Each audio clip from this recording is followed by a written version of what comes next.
Tonight on the Donlon Report, an excruciating rescue effort in the tornado zone continues tonight. Rudabeh Shabazi joins us live on the ground with the latest.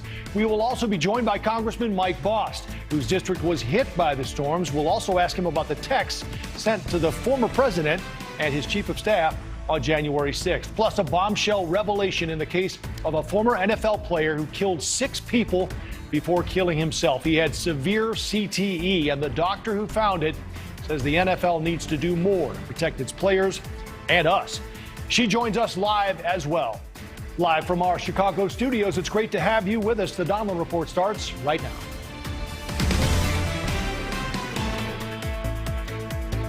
Hello, the agony and recovery will not end anytime soon in the heartland, and that is the pulse of America tonight. The latest numbers from western Kentucky after a series of deadly tornadoes, 74 dead, 12 of them children, including 9-year-old Aniston Rackley, seen here holding her doll while sheltering in the bathtub with her sisters. This was 15 minutes before the tornado hit. Her sisters and parents survived.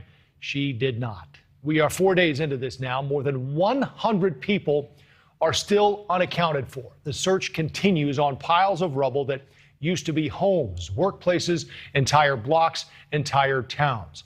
Keep in mind that while the weather is a bit warmer than usual as we approach winter, those folks, if they are in fact clinging to life somewhere, somehow, have been trapped in debris in colder than usual temperatures, certainly for something like this. 24,000 without power, out in the cold looking for any sense of normalcy after this storm that was anything but normal. Take a look at this. A man playing a hymn on a waterlogged piano with missing keys amidst the rubble of what used to be his home.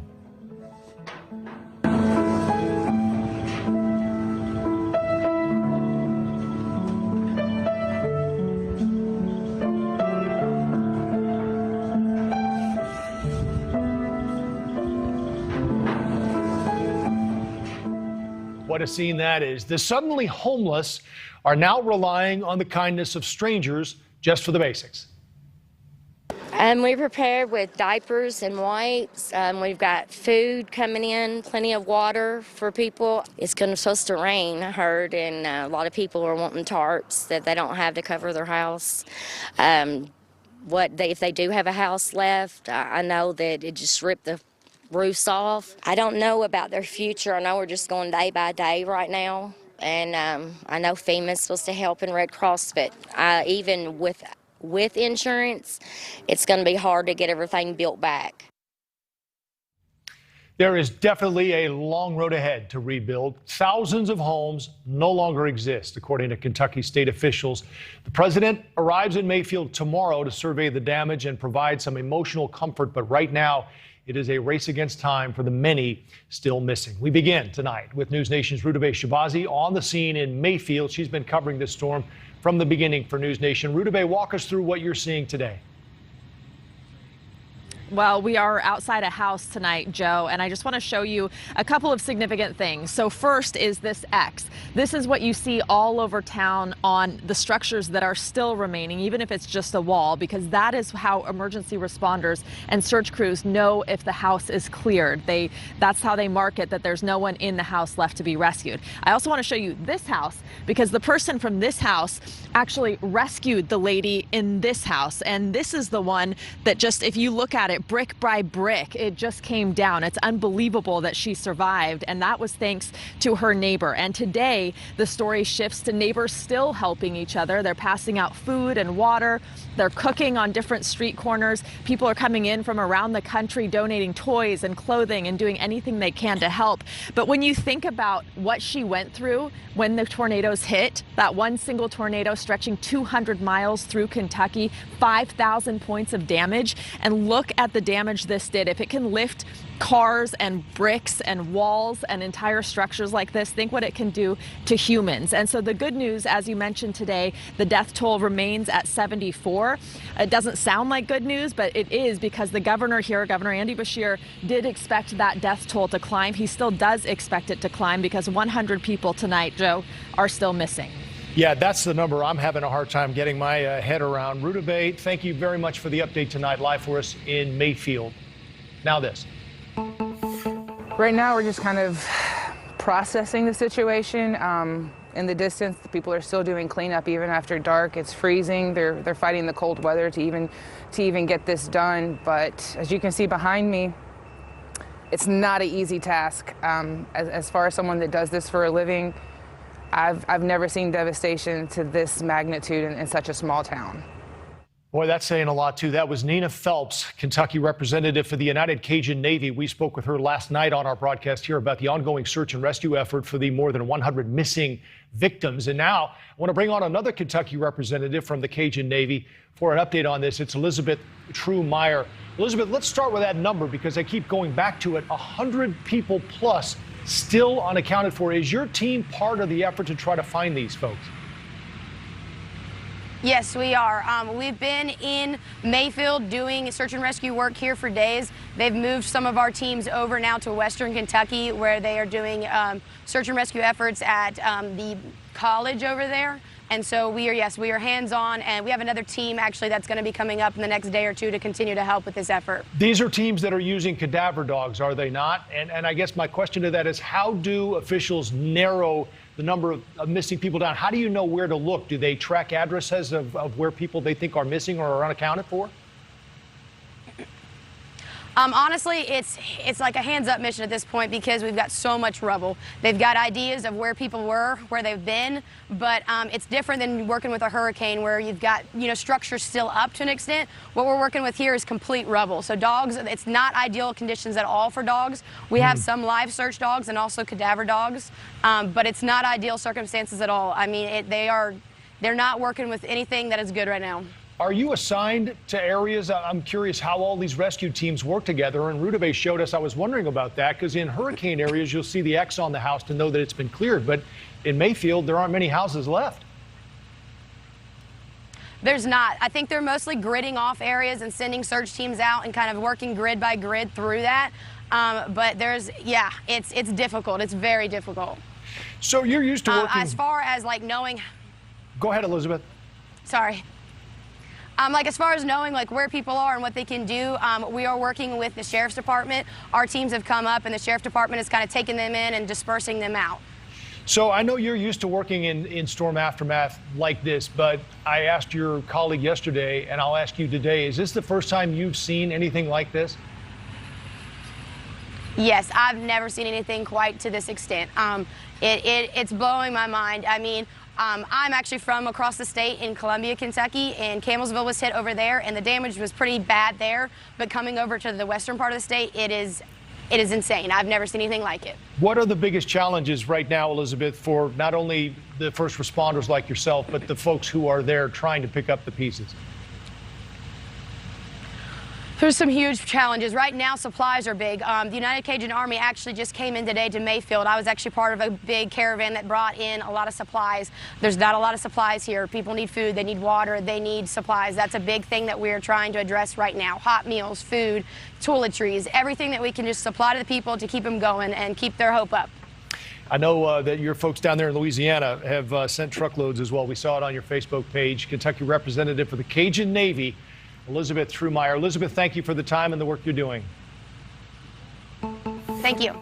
An Amazon warehouse in Edwardsville, Illinois, also destroyed, or at least a section of it, by one of the tornadoes. 6 employees died. Joining me now for more on this tragedy and what, if anything, could have been done differently is Illinois representative from that district, Mike Bost. Congressman, it's good to see you again.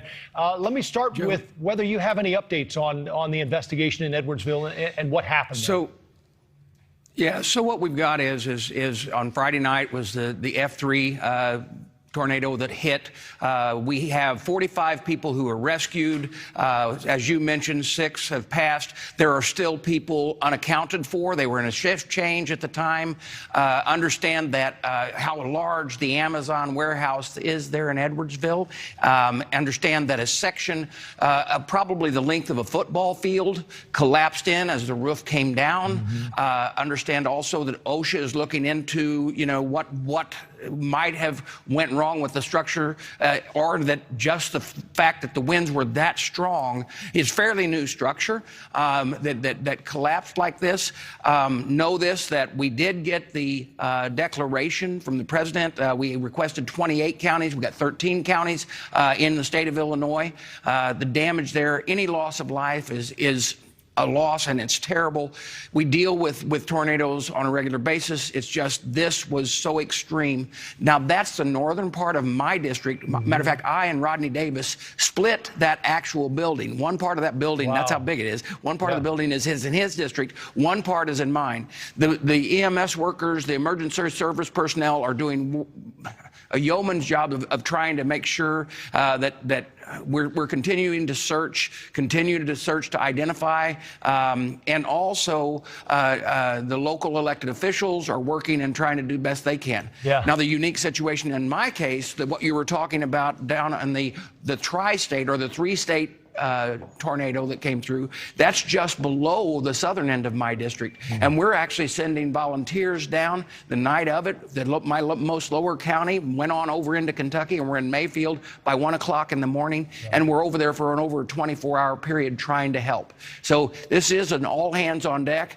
State lines don't matter. We just know we need to help. Sounds like you're on it for sure. Congressman, there's something else in the news today I wanted to get you on, and that is the House January 6th committee and the vote to recommend that former Chief of Staff Mark Meadows be charged with criminal contempt for refusing to testify. The thing that came out today that's getting a lot of news is the multiple text messages to Meadows from not only several Fox News hosts, including Laura Ingraham and Brian Kilmeade, Sean Hannity as well, but also involving his own son, Don Jr., urging Meadows to step in and get then President Trump to stop the Capitol riot. You were on the House floor at the time, Congressman.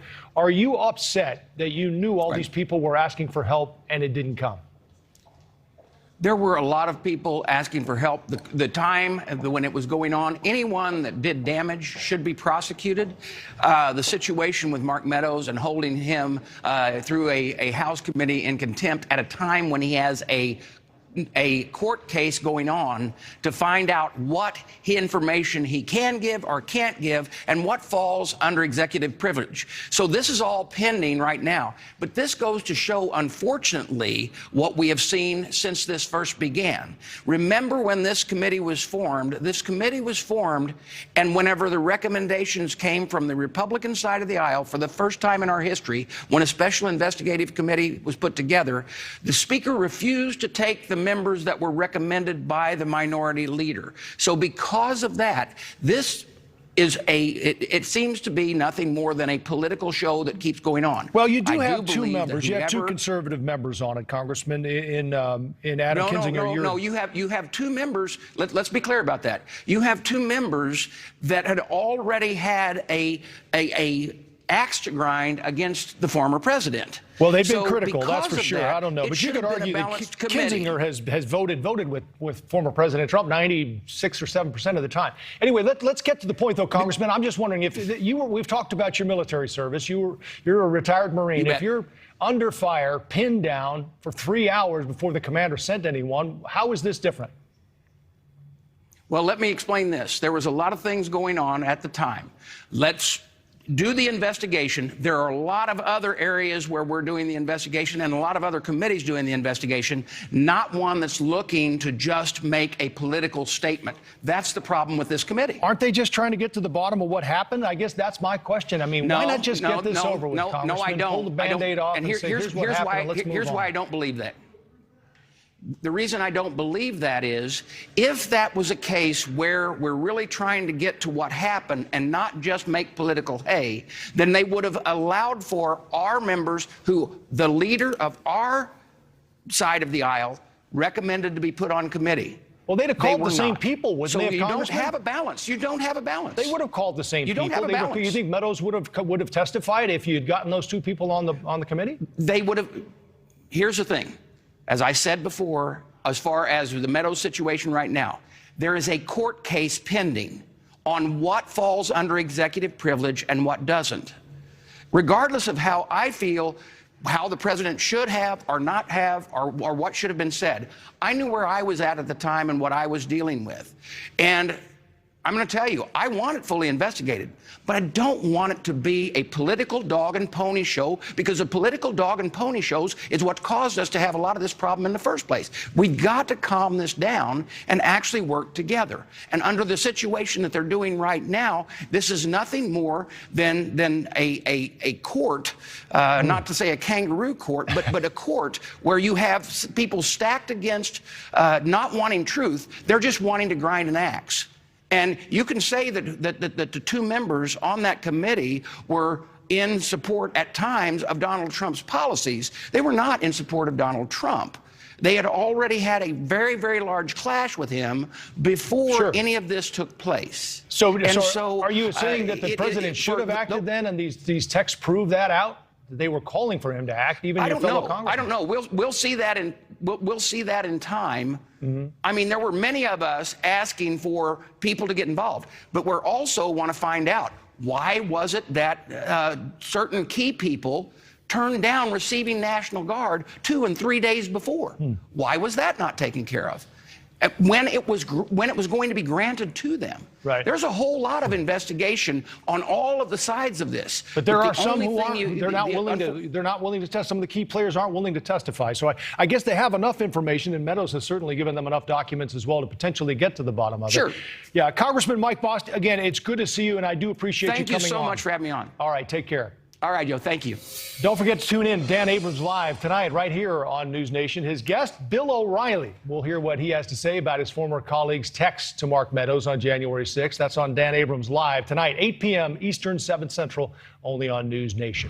The parents of the alleged Oxford high school shooter had a court appearance today. A lot of questions being raised about their role in the tragedy. Up next, one former prosecutor who says the school may be just as responsible as the parents. We'll get into that. And later, the role social media plays in organizing smash and grab robberies. Is this how police stop them?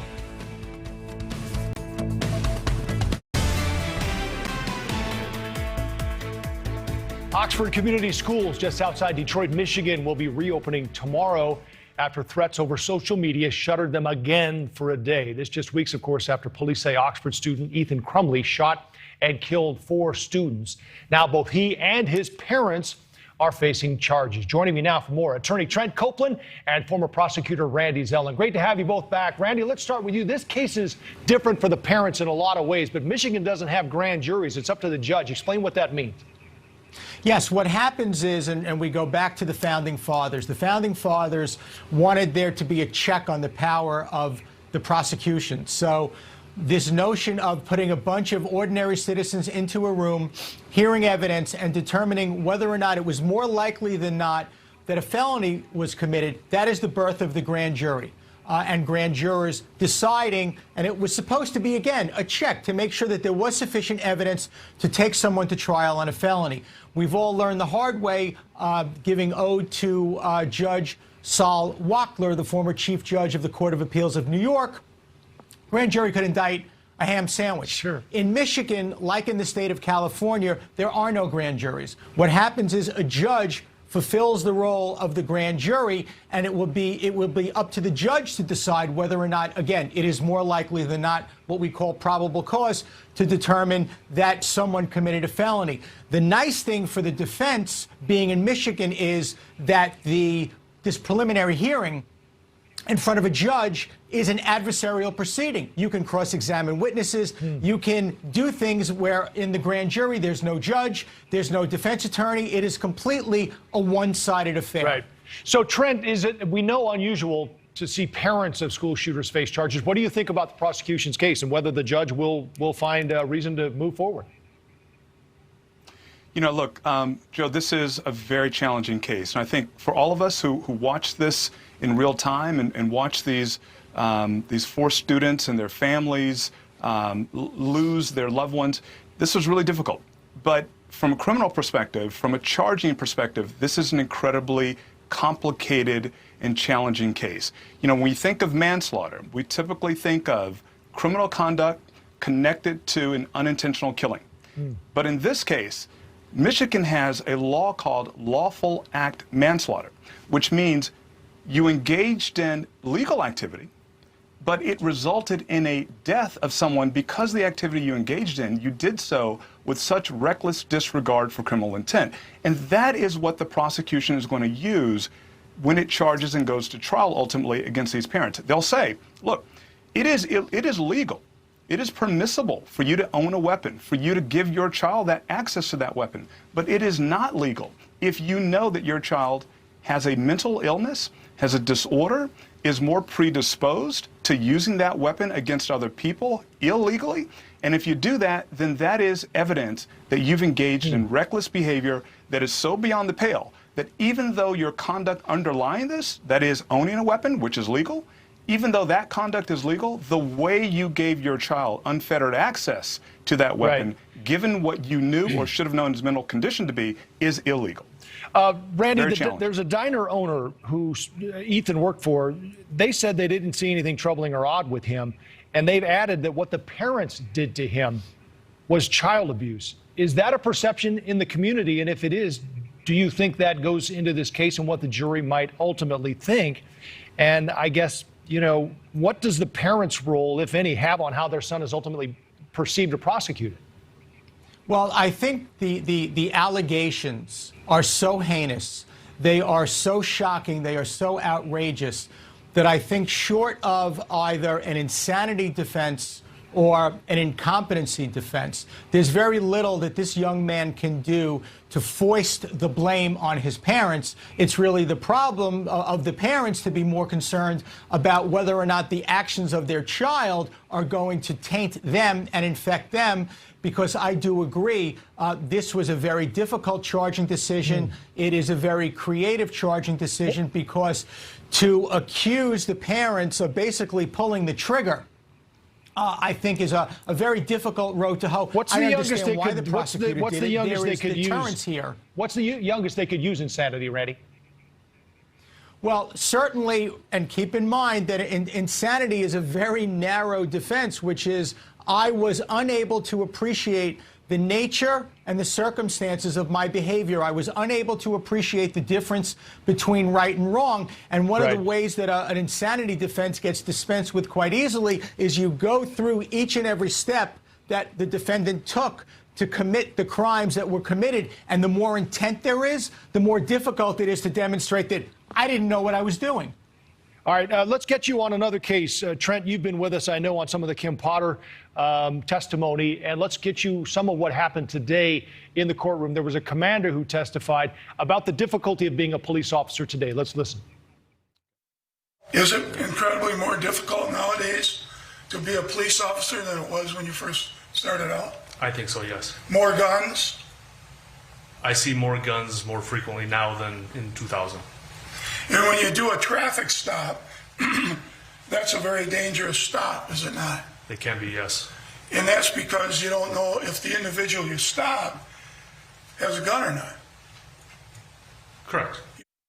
So, Trent, we've talked again about this, whether, you know, they think this is an issue for the officer, the taser versus the gun. What do you think in the end this comes down to? Was it reckless? Is that the question? That's the ultimate question, Joe, and I don't think anyone in this jury will see it any other way. Oh, again, like our last case, this is also a very challenging case. And remember, all these cases that we've seen, these officer-involved shootings of unarmed African-American men, people of color, this is perhaps the most challenging, because what the defense is trying to do, and you heard it there in that piece, they're trying to tell this jury, listen, I'm going to put you in the shoes of this officer when she showed up at this scene. This is an incredibly violent area. You never know when you approach a vehicle what you're going to encounter. It could be a weapon. And so what they're trying to do is to traumatize this jury in the same way that this officer, as a result of her years of experience, her years of being on the street, is somewhat traumatized too. She's sensitized and maybe overly sensitized to the idea that she has to protect herself and that she has to be capable and aware of her circumstances and capable of defending herself at all costs. All right, we will continue to follow both of these trials and continue to count on you both for outstanding insight as always. Attorney Trent Copeland and former prosecutor Randy Zellin, thanks for the time. Thank you. A bombshell in the case of a former NFL player who killed 6 people and then himself. Phillip Adams had severe CTE. We'll talk with the doctor who made that finding. She has a lot to say about what the NFL needs to do to prevent more cases like this. And we're going to also speak with a former player who is still waiting for his part of the league's massive brain injury settlement, despite an agreement reached 2 months ago. What's the holdup? That's ahead.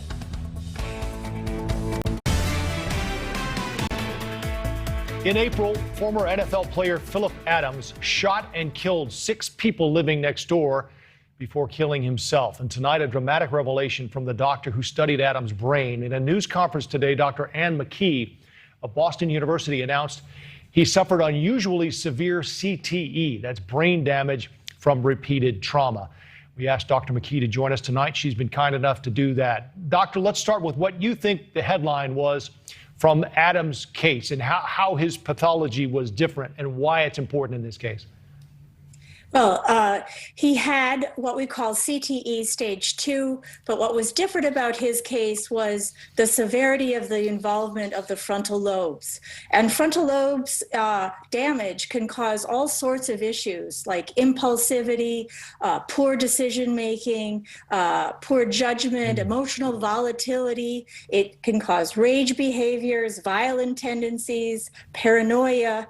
And so he was suffering from a brain disease that contributed substantially to his behavioral abnormalities. We talked with several people on this broadcast, Doctor, former players who say they just notice changes. Maybe they're not thinking clearly. They can't explain it. Family members notice it as well. And it sounds like in this case, Adams' family had noticed some of these same things.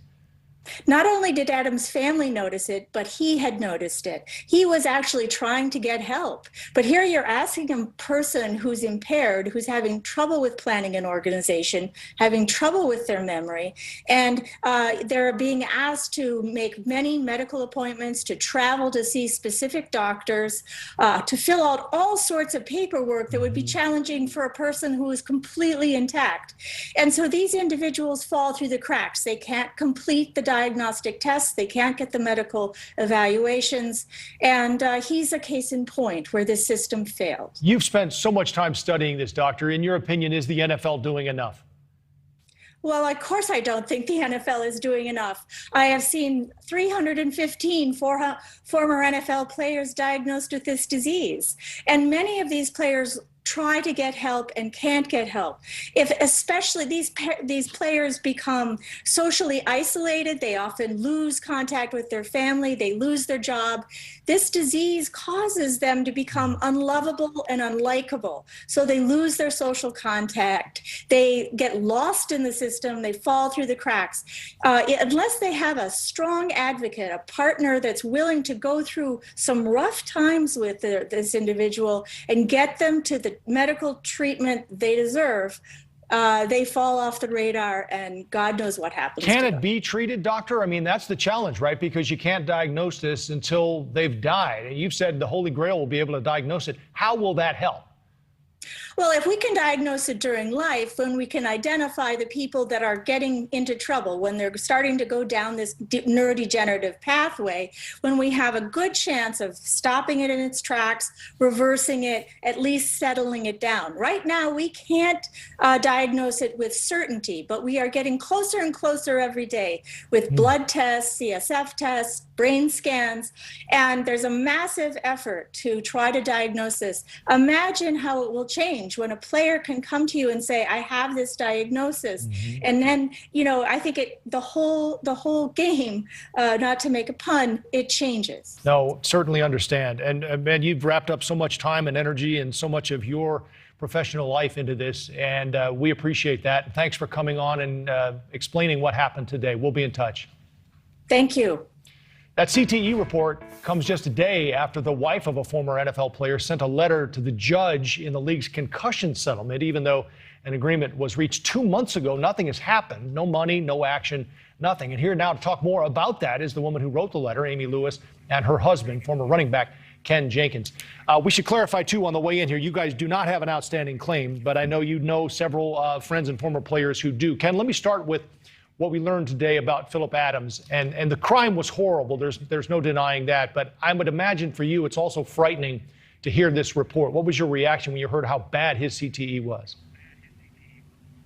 Well, it wasn't surprising at all. This is the problem that we've had with the concussion settlement. One of the problems we've had with the concussion settlement is that CTE is essentially left out. And we know that people don't just automatically wake up one morning with dementia or Alzheimer's. It's a progressive disease. And we think being able to diagnose CTE at the front end, maybe these guys could get some help. And it sounded like he was not able to get help no matter how hard he tried. Right. Amy, we mentioned the letter. CTE actually. Go ahead. I was just going to say that CTE actually manifests in so many ways that don't have clinical diagnoses. As your previous interviewee said, that frontal lobe impact is so difficult to diagnose in a pocket of Alzheimer's or dementia. And I think it's appalling that CTE was not part of the concussion settlement. Right, and as hard as it has been for you guys to even get where you are now with this settlement, I can imagine how hard it would be with CTE.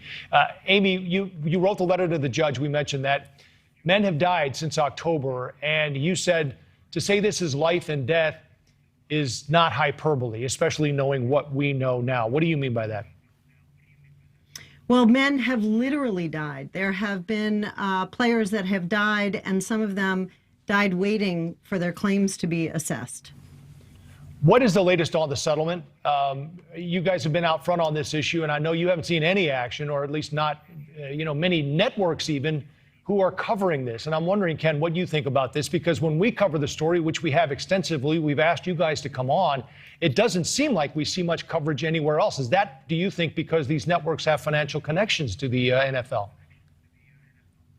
It could be, but, we have no visibility in any way, shape, or form. There's been no notice. It's not even on the docket yet. And we submitted the paperwork 2 months ago.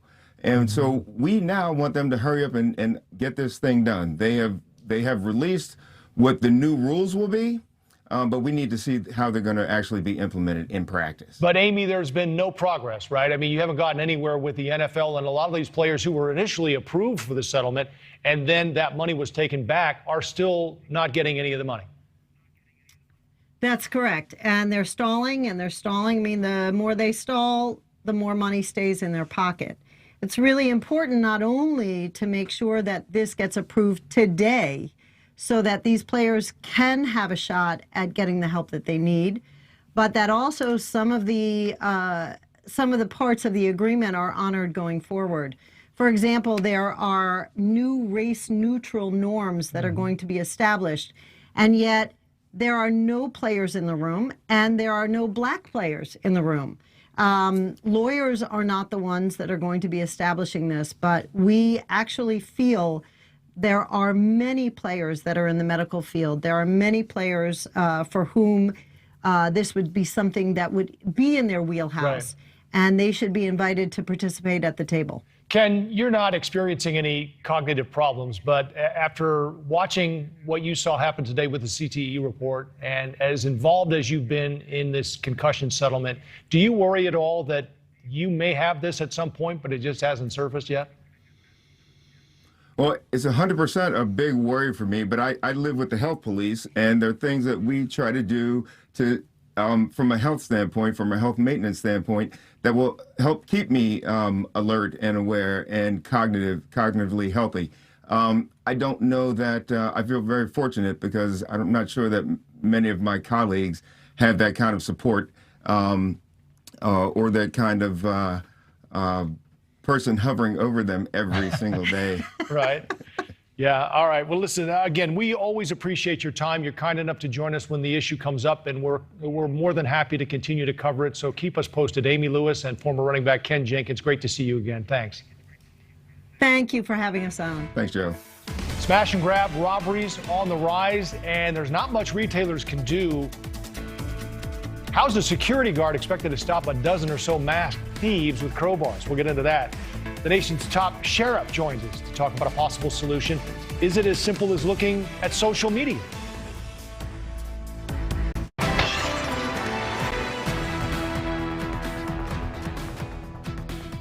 Smash and grab attacks happening around the country, leaving retailers often with empty shelves and shoppers a bit on edge. Tough when it happens to a business, of course, but what about when it happens twice? Brian Enton joins us live now from Miami with more on that. Brian? Hey, Joe. Yeah, you know, these big stores like Target and Nordstrom and Costco, they get a lot of attention. But what's sad is when it happens to small businesses, and that is happening too. It happened twice. You mentioned it, to one business, one small business, a small luxury retail store here in Miami. The owner saved up. He was finally able to open his store over the last year. He even had to get a small business loan, only to be smashed into 2 times. And he says what made him especially mad is one of the burglars was actually out on bond when he busted into his store. Listen to what the owner told us. It was a little bit disappointing because, this wasn't handed to us. We really worked years and years to be able to get to this point. I mean, I've been selling sneakers since 2007, 2008. So we were finally at a point where we were able to afford our own brick and mortar location. So just for someone to try to take something that we worked so hard for. You got to feel for him. Now he's had to pay a security guard to be at his store pretty much around the clock. Other stores are also getting creative. Kroger, the grocery store chain, they've programmed their shopping carts basically so they can't go beyond a certain point. So shoplifters and organized retail thieves can't run off with items inside the carts. A lot of people see the videos. They get frustrated that the theft detection employees don't go after the robbers. I spoke to one of the theft detection employees at a big box store. Didn't want to show his face for 2 reasons. Number one, was afraid he'd get in trouble. Also said he's actually afraid of the shoplifters because sometimes they even threaten them. I had not seen that, Brian. Actually, I thought I got kind of a kick out of the last one there. He just sort of waved off the cart and was like, all right, I give up. Brian Enton, thank you for the report. We appreciate it. Let's get more now from Sheriff Vernon Stanforth of Fayette County, Ohio. He heads up the National Sheriff's Association and recently said the feds are doing more to investigate the Harper Valley PTA today than criminals like smash and grabbers. So, Sheriff, the feds aren't doing enough. I mean, you could certainly make the argument, because as many have, that local officials aren't doing enough and the prosecutors aren't doing enough. Where do we start? It does start locally. The local agencies know their communities. They know how to address a lot of those issues, but they're not getting any support from some prosecutors and from further on up the chain, even as far up as the President of the United States. The law enforcement has been hogtied. We're not allowed to do anything, and things that we can do, we operate in fear that everything we're going to do is going to get us sued. How does it go all the way up to the president, Sheriff? Well, the president needs to demonstrate leadership, and he hasn't come out yet as a strong leader. And when it comes to crime fighting, now, we know Senator Biden was big on crime, but President Biden has not been big on crime, and that's what we need. We need the president to come out. Not the vice president, not the cabinet secretaries, not the press secretary, but the president of the United States need to be addressing the American people and how his office, his administration can fight this crime. You say it starts locally, though, Sheriff. I'm curious, in these cases like Brian Enton just showed us, there was someone who broke into the store who was out on bond. I mean, judges have to set bond. The question becomes, right, how do you set the bond in an area that makes it, I guess, effective and makes a point? But as you know, there are a lot of county sheriffs who like the fact that a lot of these low-level crimes aren't filling up their jails. It seems like a tough road to walk, and enforcement is what people want. There has to be a balance in the crime that's being incarcerated. The low-level crimes, you're right, they don't need to be in jail. Our jails should not be debtor jails. Jails should be for people that violate their laws. And if we had a strong rule of law that's coming all the way top down, then I think we would have a better response within our communities. They know there's going to be enforcement, and they know that that the local is going to be able to have the ability to to thwart some of the crime activity. Right. Yeah, we want to show you some of our poll. We took a couple of numbers. These are troubling stats, too. A new NewsNation poll, because of what we're seeing, half of holiday shoppers feel less safe, and almost 8 in 10 say retail theft suspects shouldn't be released without bail. And to your point just a second ago, 63% in that poll said laws and sentencing are too soft. What do we take away from all of this, and how do we stop all the smash and grab, Sheriff? Well, the laws have become too soft. And I'm not a big proponent of more laws and more laws. That's just enforcing the laws we have and allowing the judges the discretion to look at a case and decide this case needs to stay in jail or this case can go out. The judges need to have that discretion. That's why we elect local judges to make those calls. And they should be, there's accountability as well. If somebody got out, we need to have that understanding of of who is in jail and why they're in jail, and make sure the right people are held in jail. All right, Vernon Stanforth, president of the National Sheriff's Association and a sheriff himself in Fayette County, Ohio. Sheriff, thanks for the time. We appreciate it. Thank you. On Balance, Leland Bittert starts at the top of the hour. He joins us now. What are you working on? Pretty interesting what's going on is that hospitals were the very first places to have vaccine mandates. We all heard about nurses who were quitting over the mandates on and on. Well, now the hospitals have been sued about mandates, but forget the lawsuits. They're giving up on mandates because they can't find enough people to work who are vaccinated. They say we'd a lot rather have people here who are unvaccinated than nobody here. It's stunning. Yeah, and it's happening at Amtrak and a bunch of other places. I guess there are also a lot of these healthcare workers are now they're sort of going mobile, right? They're going to hot spots because they're getting paid contracts to come in on a temporary basis. Traveling nurses for sure are getting paid a lot. And I remember when I was in the hospital with COVID, it was a traveling nurse who took care of me. And really, what the work that they do is absolutely incredible. And they do. There's such a shortage that they are getting sent all over the country and paid huge wages for it. I remember in the beginning when we were beating pots and pans at 8 o'clock every night to thank all those. And now, and then we started firing them. So lots changed. On Balance at the top of the hour. We've talked a lot about tragedies in the heartland, the tornadoes we've been talking about. It's bringing out the best in Americans, though, and we have an example of that in our Snapshot coming up. Tonight, we want to introduce you to Jimmy Finch. That's him in the red shirt there, a Clarksville, Tennessee resident. Jimmy packed up his meat smoker and drove to Mayfield, Kentucky, an hour and a half away, and grilled up food for those in need. The only question he asked, what do you want to eat? Jimmy Finch helping Kentuckians in need. You, sir, are tonight's American Snapshot. Burgers, sausage, and even soy patties for the vegetarians in the area. That's great to see. And we are, by the way, partnering with the American Red Cross to raise disaster relief funds for those impacted by these storms. If you'd like to make a donation, you can go to newsnationnow.com/help. Donation amounts begin as low as $10. Thanks for joining us on Balance. Next. Thank you for watching. Click the red subscribe button below so you can get more of NewsNation's fact-driven, unbiased coverage.